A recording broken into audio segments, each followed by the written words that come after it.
Good morning, everyone.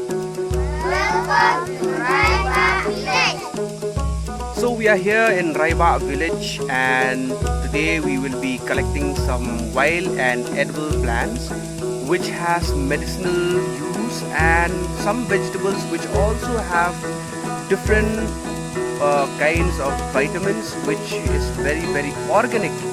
And these vegetables are grown naturally in the nature. So our ancestors have taught us how to pluck, what to pluck and what to eat, and how to use these vegetables and plants.